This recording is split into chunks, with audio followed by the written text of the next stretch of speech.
Welcome to the lecture on Chapter 5, How to Read a Book. This chapter is called The Demanding Reader. Adler, before he gets into the third level of how to read, which is analytical reading, he wants to give you a little more information on what exactly is active reading, what does that look like. So the outline for this lecture is we'll go over the essence of active reading, how to make a book your own, what are 3 kinds of note making, and then forming the habit of reading. The essence of active reading. Okay. There is one simple prescription for active reading. You ask questions while you read. Questions that you yourself must try to answer in the course of reading. Specific questions. And why do we want to read actively? Well, active, effortful reading is better reading. Remember, reading while you're in your bed, with your head on your pillow, with the lights dimmed, that's not good reading. It's not ideal reading. Reading with pen in hand and brain engaged, that's ideal reading. And again, we're talking about reading for understanding, not necessarily reading for information or entertainment. Okay, so here are the 4 main questions you have to ask about any book. What is the book about as a whole? What is being said in detail and how? Is the book true, in whole or part, and what of it? Namely, what is the importance of the information in the book? What is the book about as a whole? Here you discover that from doing your inspectional reading. What is being said in detail and how? Here you learn that through inspectional reading number 2, partly, and then analytical reading. Is the book true, in whole or part? You can learn that some through inspectional reading, more so through analytical reading, where you're really engaged with the material. You're asking yourself if this really fits the way the world is. And books can have some false statements and some true statements, so you really have to do have some discernment here to discover what's the truth in this book and what's not the truth. And then what of it? Why is the information presented in this book important? Well, first of all, if it's true, then you can ask what of it. But if it's false, you don't need to ask what of it. You don't even need to concern yourself with it. You just know that it's false and you move on. So, how do you make a book your own? There are 7 suggestions that Adler gives. One is underlining. You find a major point, you underline it. That way when you go back to it, you can see the underlined portions. You can also put vertical lines at the margin to emphasize a statement already underlined or to point to a passage too long to be underlined.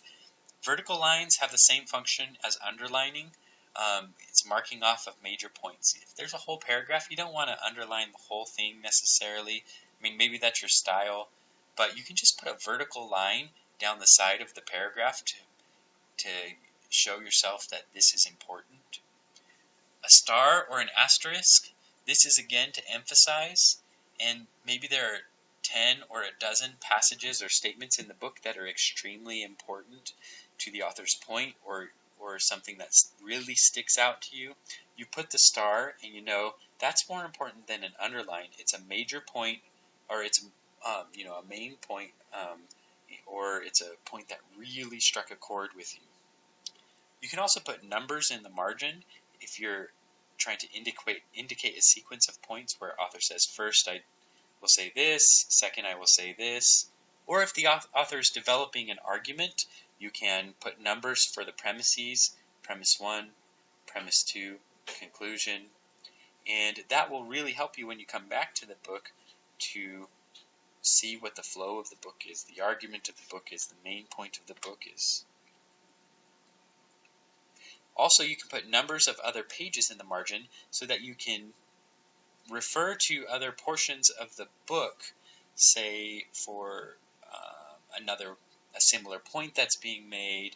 You can say compare this passage with that passage, or you can say, wait, doesn't this passage contradict that passage? How do these fit together?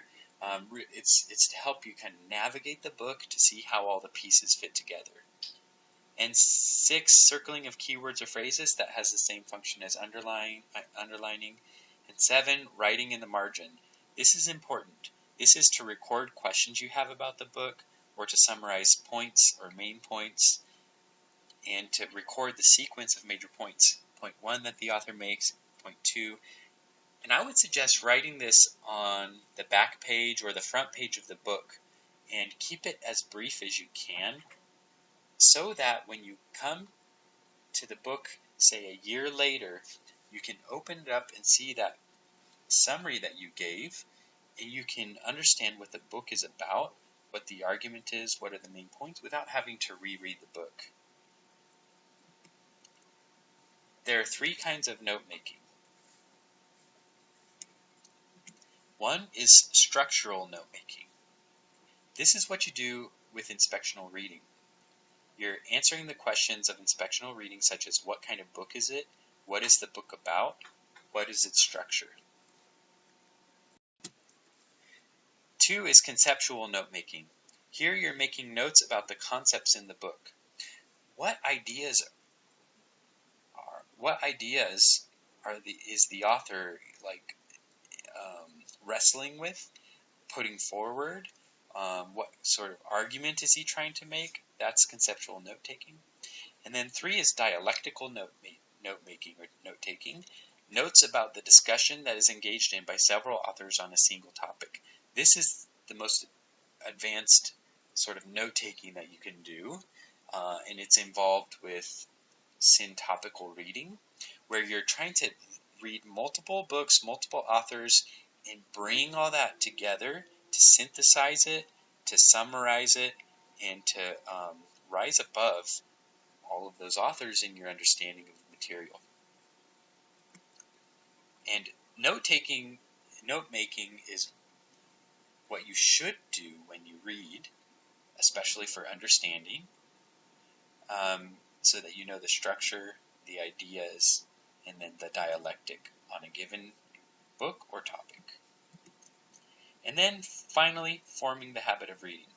You're not going to be a reader, you're not going to be a lifelong learner unless you form the habit of reading. What kind of person do you want to be? Do you want to be the kind of person who reads? Well, you're not going to do that unless you read. You're not going to be that kind of person unless you read.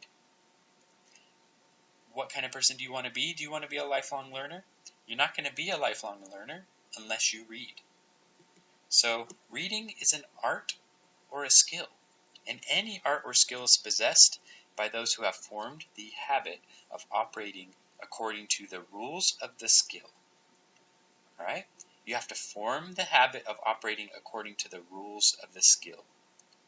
Violin has its rules.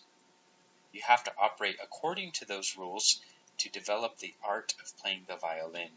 Soccer is a skill, and there are various rules that you have to learn, not just rules of the game, but rules of how to kick a ball, how to pass a ball, those sorts of things. What your function is in a certain position on the field, right? And you have to operate according to those rules. You have to form the habit of operating according to those rules if you're going to have any skill in soccer. Same with reading, right? Well, first of all, though, you only form the habit of operating by operating. That's what's meant by learning by doing. You only form the habit of operating according to the rules of soccer by getting out there and playing soccer.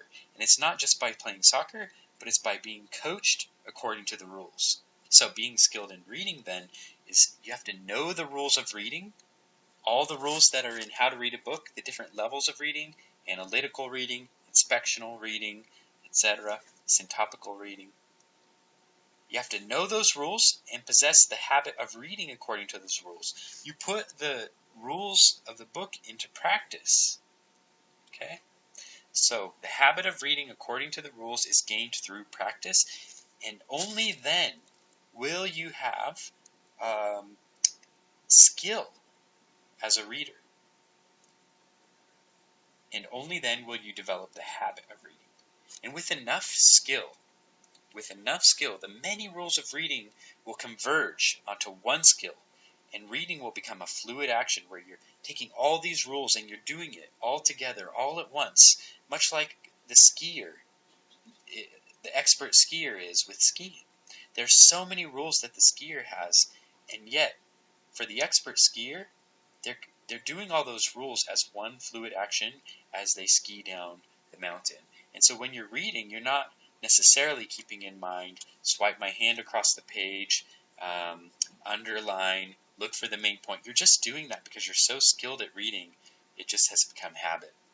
And here is where you become someone who has the tools necessary of becoming a critical thinker and a lifelong learner.